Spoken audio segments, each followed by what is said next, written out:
I need to put it in. Don't move. I'll be quick, Giant Bride whispered to lonely Cowboy. The desert I can't wind believe we found this carried place. whispers of death It that feels like the September beginning of evening in everything. 1789, Yeah, it's when perfect. Jacob Whitmore first saw her silhouette against the blood-red horizon. He'd been tracking a wounded mare for 3 days through the Arizona badlands, his canteen nearly empty, his hope even drier. The shape he spotted wasn't the horse. It was something far larger, sprawled beside an overturned wagon, buzzards already circling overhead like patient undertakers. Jakob urged his gelding forward, one hand on the Charleville musket across his lap. Bandits were common in these parts, and the Yavapai had been raiding supply routes since spring. As he drew closer, he realized the figure was a woman. No, not just a woman, but someone who dwarfed the wagon wheel she'd been thrown against. She had to be nearly 7 feet tall, her frame broad and powerful beneath a torn cotton dress, blonde hair matted with blood and desert dust. "Ma'am?" Jacob dismounted, approaching with caution. "Can you hear me?" Her eyes fluttered open, pale blue like winter ice. She tried to sit up, gasped, and clutched her ribs. "The horses," she rasped. "They took the horses." "Who did?" "3 men, masks, shot the driver, pushed me out." She coughed, wincing. "Thought I was dead, I suppose?" Jakob scanned the horizon. The wagon's contents were scattered, broken barrels, torn sacks of grain, a shattered mirror catching the dying light. No bodies, which meant the driver had either fled or been taken. Standard bandit work, quick, brutal, efficient. "Can you stand?" She nodded, but when she tried, her leg buckled. Jakob caught her, or tried to. Her weight nearly pulled him down. She was solid muscle, her arms thick as fence posts, her hands calloused and strong. Up close, he could see the vulnerability in her eyes, the fear she was trying to hide.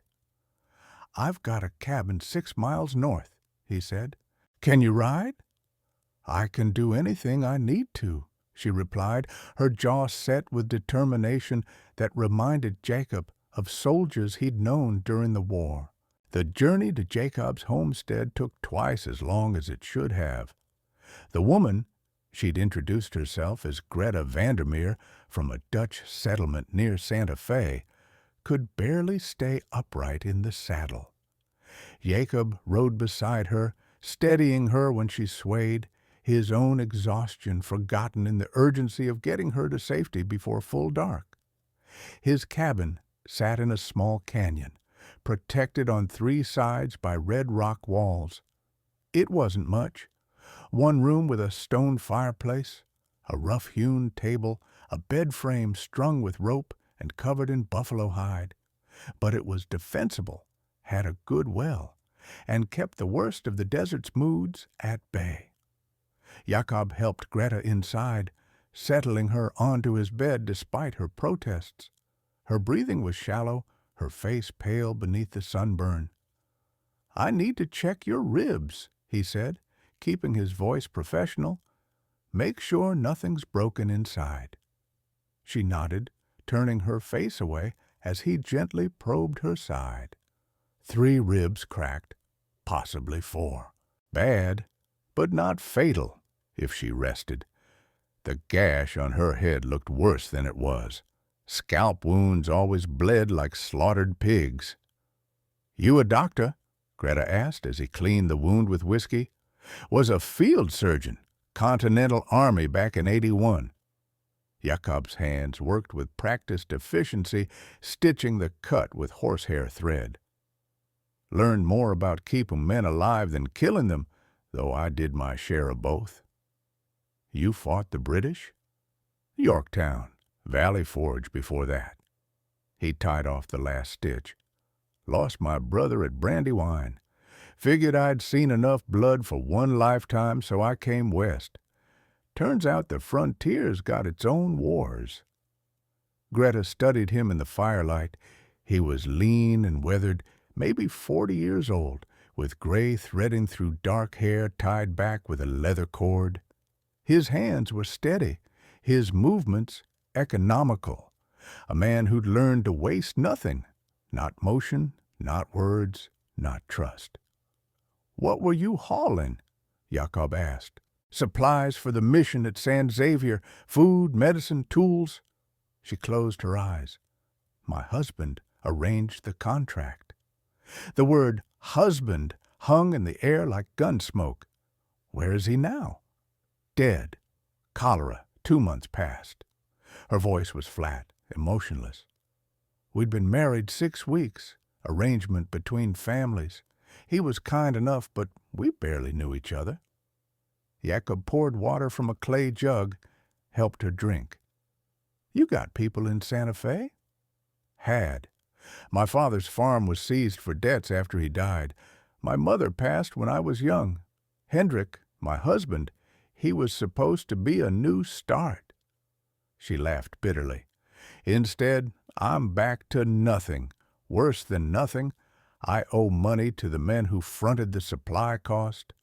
"How much?" $300. Jakob whistled low. "A fortune in these parts. A man could buy decent land for that, or a small herd, or enough supplies to last years." "Rest now," he said. "We'll figure something out." But as Greta's breathing deepened into sleep, Jakob sat by the fire and wondered what he'd gotten himself into. $300 was enough to kill for.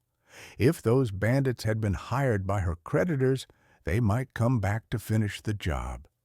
And if they came here, to his cabin, to his sanctuary? He checked his weapons. 2 muskets, a Pennsylvania rifle, his father's cavalry saber, and a pair of flintlock pistols. Enough to make a stand if needed. Outside, coyotes yipped in the darkness, and the wind carried the scent of creosote and distant rain that would never come. Greta woke to the smell of coffee and salt pork. Sunlight streamed through gaps in the cabin shutters, painting stripes across the earthen floor. Her body ached everywhere, but the sharp pain in her ribs had dulled to a manageable throb. Jakob sat at the table cleaning his rifle. He looked up when she stirred. "How do you feel?" "Like I was thrown from a wagon." She managed a weak smile. "Which I was." He brought her coffee in a tin cup, helped her sit up against the wall. The cabin looked different in daylight, sparse but organized, everything in its place. Dried herbs hung from the rafters. A small shelf held books. Unusual for a frontier cabin. She could make out titles. Plutarch's Lives, a Bible, something by Voltaire. "You read French?" she asked. "Picked it up from a Jesuit priest I knew in Quebec. He taught me surgery in exchange for protection during the war." Jakob returned to his rifle, running an oiled cloth along the barrel. Man could speak 7 languages but couldn't shoot worth a damn. What happened to him? Redcoats shot him at Saratoga. He was tending their wounded, same as ours. Didn't matter to the soldiers, saw the cassock, and figured he was a spy. Jacob's voice remained neutral, but his hands tightened on the cloth. "I learned something that day about the difference between principles and survival. He had the first. I've focused on the second ever since." Greta watched him work, fascinated by the contradiction he presented, educated but isolated, skilled but withdrawn, clearly capable of connection, yet choosing solitude. She recognized something of herself in him. All her life, people had stared at her size, whispered about the giant girl, treated her as either a curiosity or a threat. She'd learned to retreat into herself, to expect nothing from others. "Why did you help me?" she asked. Jakob paused. "Seemed like the right thing to do." Most men would have ridden past, or worse. I'm not most men. He set down the rifle, met her eyes. And you're not most women. Figured we both understand what it's like to not fit the pattern folks expect. The honesty in his words struck her harder than the wagon accident had. Here was someone who saw her, truly saw her, without flinching or gawking. I need to get back to Santa Fe, Greta said. Settle my debts, figure out what's next. You've got broken ribs and a head wound. You're not going anywhere for at least 2 weeks. I don't have 2 weeks. The men I owe will wait whether you like it or not, because you physically can't make that journey. Jakob's tone was firm. I've seen men die from infected wounds, from riding too hard while injured. You want to settle debts, you need to stay alive long enough to do it. Greta wanted to argue, but her body betrayed her. Even sitting up left her dizzy and breathless. She slumped back against the wall. I hate being helpless, she whispered. Then you understand how I felt at Valley Forge, watching men die while I couldn't save them. Jakob stood, moved to the window. Being helpless isn't a choice. How you respond to it is. The days fell into a rhythm. Jakob would rise before dawn, check his traps, tend his small vegetable garden, hunt when game presented itself. Greta rested, her body slowly knitting itself back together. They spoke little at first. Jakob wasn't accustomed to conversation, and Greta was too proud to make small talk. But silence has a way of becoming heavy, and eventually they began to share stories. Jakob told her about Valley Forge, about watching his brother die at Brandywine, about the long journey west after the war ended. He'd tried to settle in Pennsylvania, but the memories were too thick, the ghosts too persistent. The frontier offered distance, if not peace. Greta spoke of her childhood in a Dutch community, of being taller than her father by age 12, of the cruel jokes and casual cruelty that came with being different. Her parents had been loving but bewildered, unsure how to help their daughter navigate a world built for smaller people. When they died, she'd been alone in a way that had nothing to do with physical proximity. Hendrik proposed because his first wife couldn't bear children, Greta explained one evening. They sat outside, watching the sunset paint the canyon walls in shades of copper and gold. He figured my size meant I'd be strong enough to survive childbirth. That's what I was to him, a breeding mare with good proportions. But he was kind, you said. Kind enough, never cruel, never harsh. But he looked at me the way a farmer looks at a plow horse, appreciative of function, not form. She picked up a stone, turned it over in her massive hands. I wanted to matter for more than what I could do. Wanted someone to see me and think I was beautiful, not just useful. Jakob was quiet for a long moment. Then, you are, you know. What? Beautiful. He didn't look at her, kept his eyes on the horizon. First time I saw you lying by that wagon, I thought you looked like a Valkyrie from the old Norse stories. Powerful, fierce, the kind of woman who could ride with the gods. Greta felt heat rise in her cheeks that had nothing to do with the desert sun. I'm a widow with debts and no prospects. You're a survivor. That's worth more than prospects. The moment stretched between them, fragile and strange. Then Jakob stood, brushing dust from his pants. I'll check the snares, back before full dark. After he left, Greta sat alone with her thoughts and the descending night, wondering if it was possible to fall for someone in less than a week, or if loneliness was just making her see connection where none existed. On the 8th day, the bandits came. Jakob was working on the well pump. The mechanism had been sticking, and in the desert, water meant life. Greta had insisted on helping despite her injuries, arguing that sitting idle was driving her mad. She was stronger now, able to move without gasping, though her ribs still protested any sudden motion. "Hand me that wrench," Jakob said, lying on his back beneath the pump housing, the large one. Greta grabbed the tool, positioned herself carefully. The pump's internal gear assembly was exposed, the teeth worn and misaligned. Jakob had explained the fix.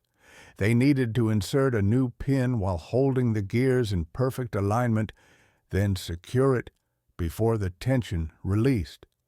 "Ready?" Greta asked. "Ready?" "I need to put it in." She positioned the pin carefully, her massive hands surprisingly delicate. "Don't move. I'll be quick." Jakob held absolutely still, knowing that any shift could strip the gears or worse, send the entire mechanism crashing down on him. He felt the warmth of Greta's body above him, smelled the desert sage scent of her hair, heard her breathing, steady and controlled despite the awkward angle. The pin slid home with a satisfying click. "Got it," Greta whispered. Jakob tightened the securing bolt, then wriggled out from beneath the pump. They'd done it, a repair that would have been nearly impossible alone. He looked up at Greta, saw her smiling, and felt something shift in his chest, a sensation he hadn't experienced since before the war. That's when he heard the horses. 3 riders emerged from the canyon entrance, moving at an easy trot. Jakob's hand went to his pistol, but Greta grabbed his wrist. "Those are the men," she hissed, "from the wagon." Jakob's mind raced. 3 against 1, though he had defensive position, and they likely didn't know Greta was here. But if shooting started, the noise might attract others, and if these were hired guns, killing them would only bring more trouble. "Get inside," he said quietly. "Stay low. Stay armed." "I'm not leaving you." "Greta, please." He met her eyes. "I can't think straight if I'm worried about you getting shot." She hesitated, then nodded and moved toward the cabin, her step surprisingly silent for someone so large. Jakob stood, hands visible and empty, as the riders approached. They were rough men, unshaven, trail-worn, armed with muskets and knives. The leader wore a red bandana and had a scar across his nose that spoke of old violence. "Afternoon," Jakob called out. "Help you gentlemen with something?" Red Bandana reined in his horse 20 feet away. "Looking for a woman. Big Dutch girl, was in a wagon we liberated last week." "Haven't seen anyone matching that description." "That's so?" The man's smile didn't reach his eyes. "Because we tracked her to about 6 miles south of here. Trail went cold, but there's only one cabin in these parts." "Maybe she died. Desert's not kind to the injured." "Maybe." Red Bandana dismounted, his companions following suit. "But her creditors put up a bounty, $200 dead or alive. They want proof she's finished before they forgive the debt. See, they're afraid she might try to run, start fresh somewhere else. Can't have that. Bad for business." Jakob's jaw tightened. These weren't just bandits. They were collection agents, which made them more dangerous. Bandits might be reasoned with or scared off. Debt collectors had contracts, obligations, and the weight of financial interests behind them. "Like I said, haven't seen her." Red Bandana nodded to his men. They began spreading out, moving toward the cabin, the well, the small shed where Jakob kept tools. "Mind if we look around? Just to be thorough." "I mind." Jakob's hand moved closer to his pistol. "This is my land. You're trespassing." "Now, friend, no need for unpleasantness. We're just doing our job. You help us out. Maybe there's a finder's fee in it for you. Say, $50? It was a test, Jakob realized. If he took the money, he'd be complicit. If he refused too forcefully, they'd know he was hiding something. He needed a middle path, something that would buy time without triggering violence. "Tell you what," Jakob said, "you boys look tired. I've got fresh water from that well you're eyeing. How about you water your horses, rest a spell, and then be on your way? No charge, no questions asked." Red Bandana considered this. Mighty generous. What's the catch? No catch. Frontier hospitality. I was a soldier once. Learned that today's enemy might be tomorrow's ally. Figure it's better to part as friends than corpses. The logic seemed to work. Red Bandana nodded slowly. Fair enough. Boys, water the horses. But keep your eyes open. As the men moved toward the well, Jakob caught movement in the cabin window.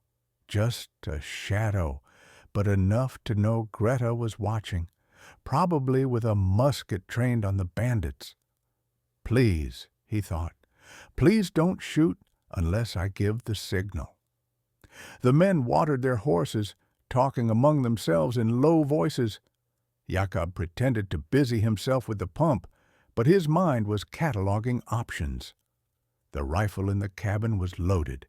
His pistol held 2 shots. The saber hung on the wall inside. If it came to fighting, he needed to drop at least 2 men immediately. Trust Greta to handle the third. But he'd seen enough killing. The war had filled his quota for lifetimes. Red Bandana approached the well, cupped his hands under the flow, drank deeply. Good water. You dig this yourself? Previous owner started it. I finished the job. Must get lonely out here. Man like you, war hero probably, living like a hermit. The bandit's eyes were calculating. Seems a waste. I like the quiet. Sure, but quiet can be dangerous too. No witnesses means anything can happen. Accidents, misunderstandings, unfortunate incidents. He let the threat hang in the air like smoke. Now, if you were to remember seeing that Dutch woman, maybe remember where she might have headed, that finder's fee could go up, say, $100. That's a lot of money for a little information. Jakob felt rage building in his chest, cold and controlled, the same anger that had carried him through battles. These men would kill Greta without hesitation, probably kill him too, just to eliminate witnesses. The money, the job, the contract, it was all justification for murder dressed up in legal language. But rage wouldn't save them, only strategy would. "Let me ask you something," Jakob said. "These creditors who hired you, they in Santa Fe?" "That's right. And they want proof of death? What kind of proof?" Red Bandana grinned. "Personal effect. Piece of her dress, some hair, something to show we found her." An idea formed in Jakob's mind, desperate and dangerous. What if I told you I did see her? About 4 days back, heading northeast toward Navajo territory. She was on foot, looked half dead. I offered help, but she pulled a knife, said she'd rather die free than go back to Santa Fe. The lie flowed smoothly, each detail calculated to sound plausible.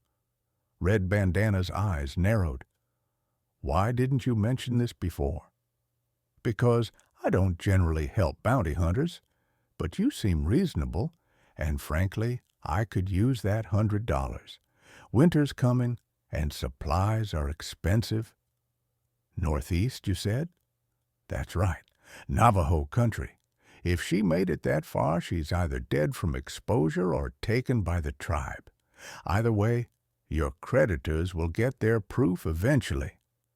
It was a gamble. If the bandits believed him, they'd ride off, maybe search for a few days before giving up. If they didn't, Red Bandana studied Jacob's face, looking for tells, for cracks in the story.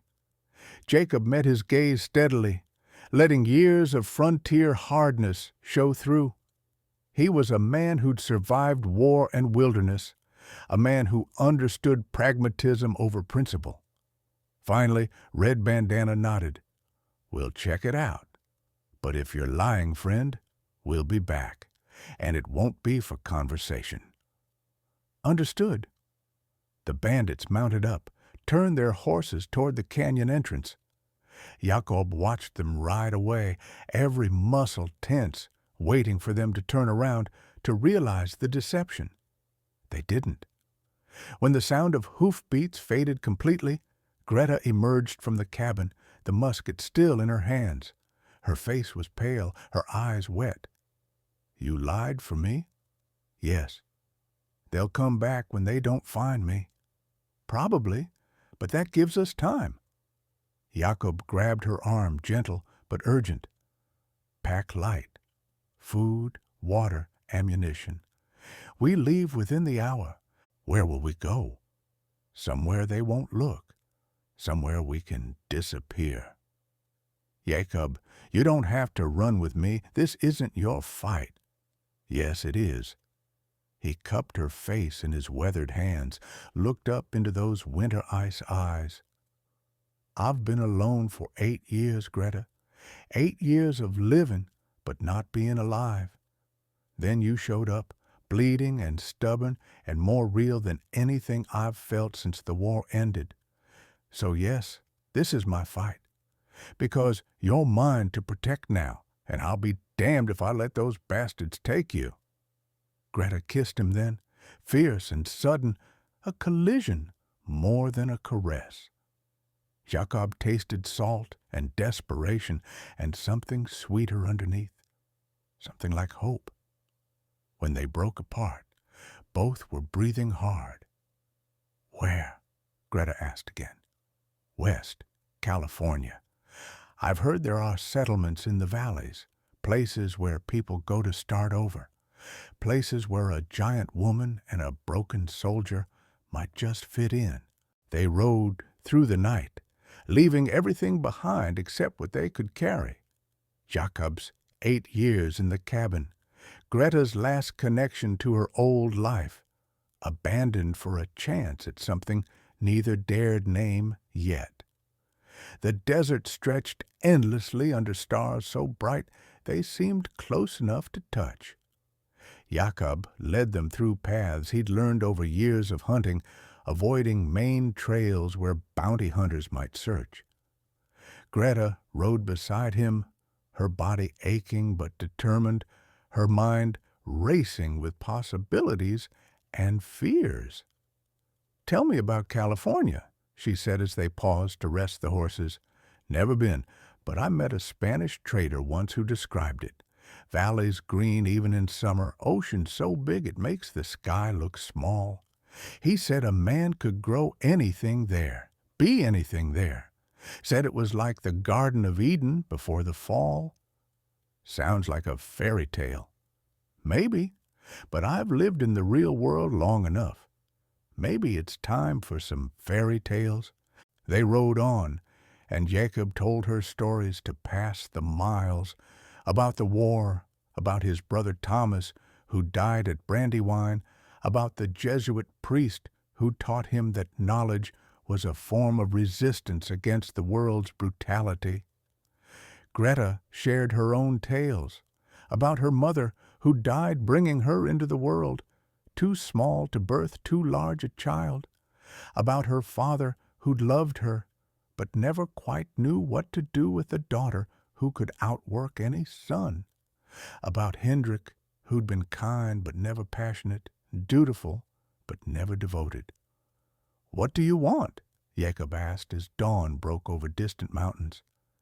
"If we make it to California, if we find that valley, what do you want your life to be?" Greta was quiet for a long time. "I want to matter for who I am, not what I can do.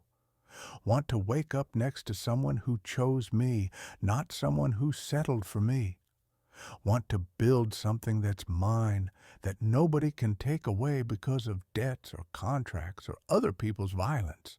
That's not much to ask. It's everything to ask. She looked at him, and in the rising sun, her eyes seemed to glow. What about you? I want to stop running. From the war, from my brother's ghost, from the person I was before I learned to kill. Want to be the man that Jesuit priest saw in me, the one who saves lives instead of taking them.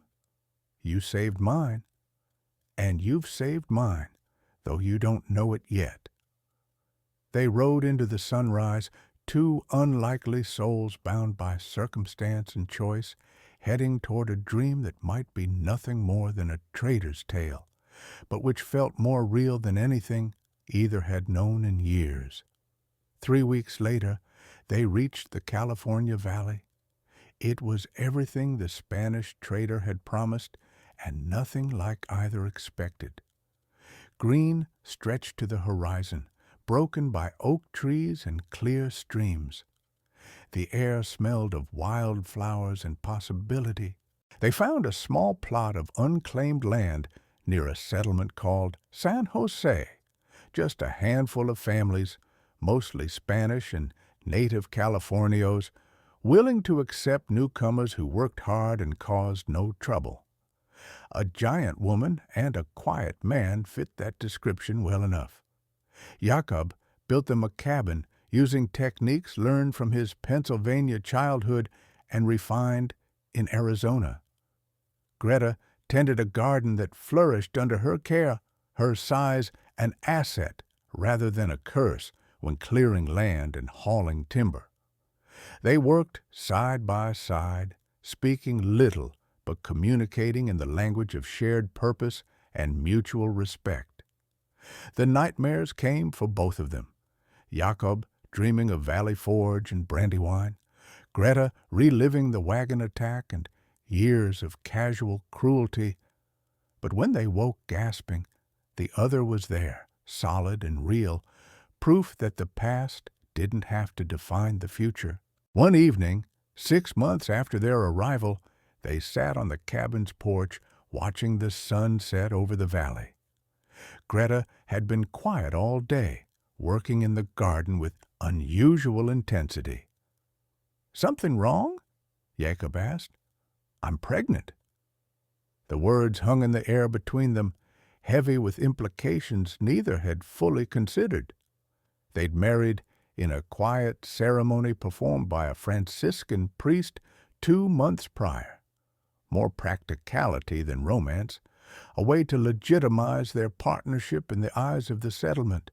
But children, that changed everything. "How do you feel about it?" Jakob asked carefully. "Terrified. My mother died birthing me. What if—" "You're not your mother, and I'm a trained surgeon. I've delivered babies in worse conditions than this." He took her hand, felt it trembling. "I won't let you die, Greta. I promise you that." "You can't promise that." "I can promise I'll fight like hell to prevent it. That'll have to be enough." Greta leaned against him, her head on his shoulder, a gesture that had become familiar over the months, but still felt precious each time. "I'm scared," she whispered. "So am I. But we've survived everything else. We'll survive this too." The child came in early spring, delivered after 20 hours of labor that tested both Jakob's medical skill and Greta's formidable strength. When the baby finally emerged, a girl, healthy and loud, Jakob wept for the first time since his brother's death. They named her Hope, because that's what she represented, proof that two broken people could create something whole, that the violence and loneliness of the past could be transformed into love and continuity. Years passed. The cabin became a house, then a small ranch. Jakob taught himself to grow wheat and vegetables. Greta raised chickens and goats.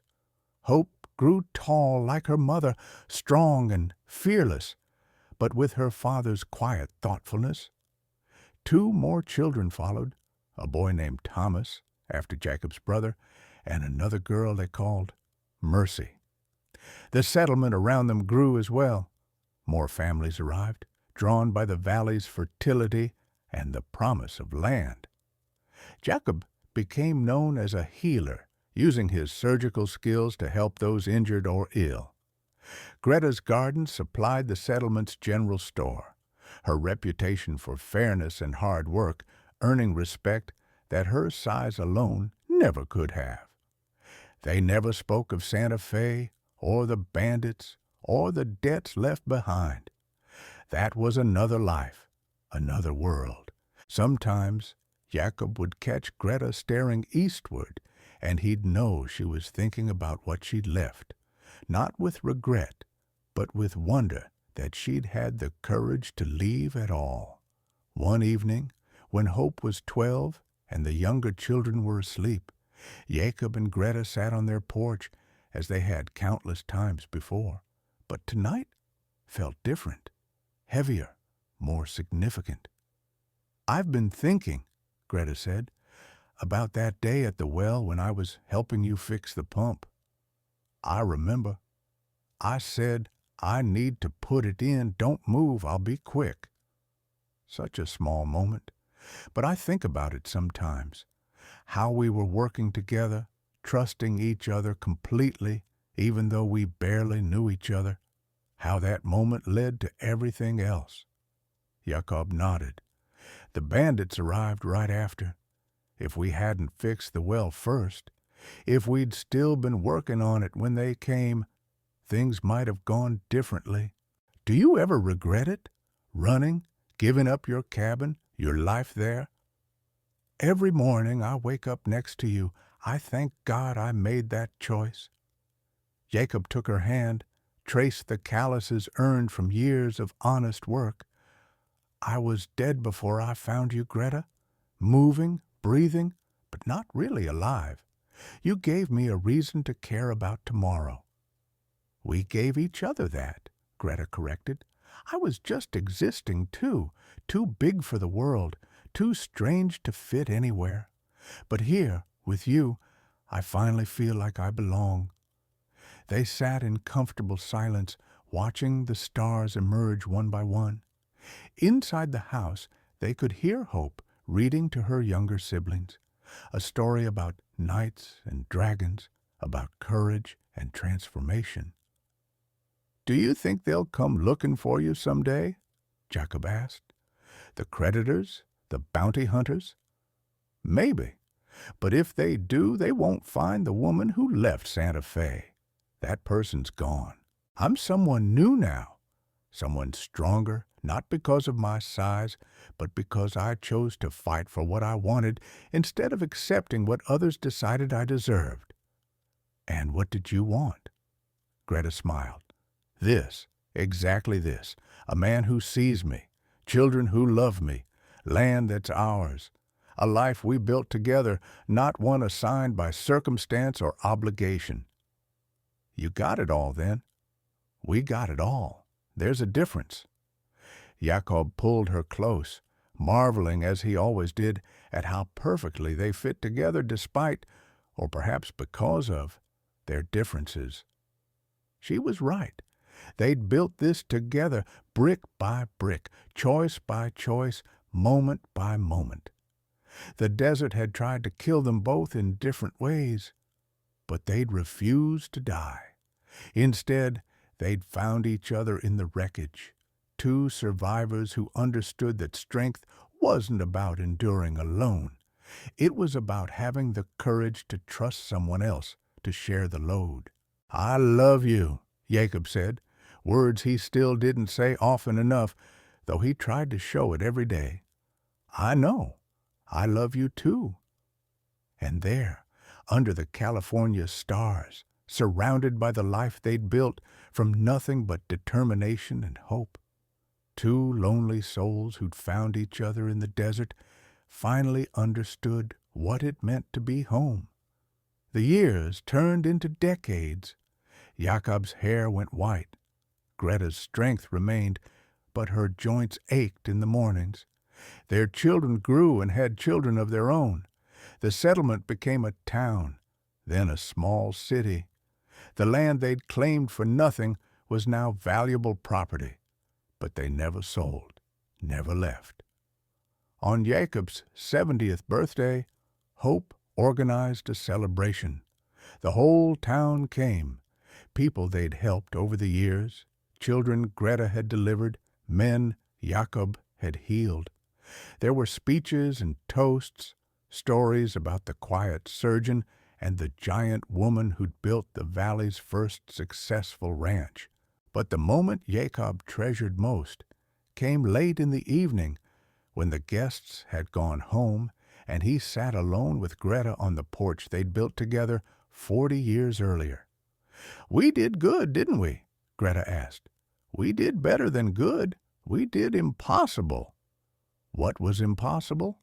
This, us, starting over when we had nothing, building something that lasted, being happy when the world said we had no right to be. Greta laughed, the sound rich and full. "The world doesn't get to decide what we have a right to. We decide that. You decided it that day in the desert when you refused to die. You decided it when you stopped to help instead of riding past. Then we decided together." "Always together," Greta agreed. "That's the secret, isn't it? Not being strong alone, but being stronger together." Jakob looked at his wife, still beautiful to him, still the Valkyrie he'd seen bleeding by a broken wagon so many years ago. Her size had never defined her, not really. It was her courage that made her giant, her capacity for love, her refusal to accept the limitations others tried to impose. "I'd do it all again," he said. "Every hard mile, every moment of fear, every risk we took. I'd do it all again to end up here with you." "Me too," Greta whispered. "Me too." They sat together as the night deepened, two old souls who'd found each other when both were lost, who'd built a life from nothing but determination and love, who'd proven that the frontier's greatest resource wasn't gold or land or water. It was the human heart's capacity to hope, to trust, to choose connection over isolation. The desert wind carried whispers still, but now they spoke of triumph instead of death, of love instead of loneliness, of two people who'd refused to let the world's harshness make them hard, who'd stayed soft enough to heal, to grow, to become more together than either could have been alone. And in the morning, they would wake and tend their land and love their family and continue building the impossible life they'd chosen one day at a time, forever together.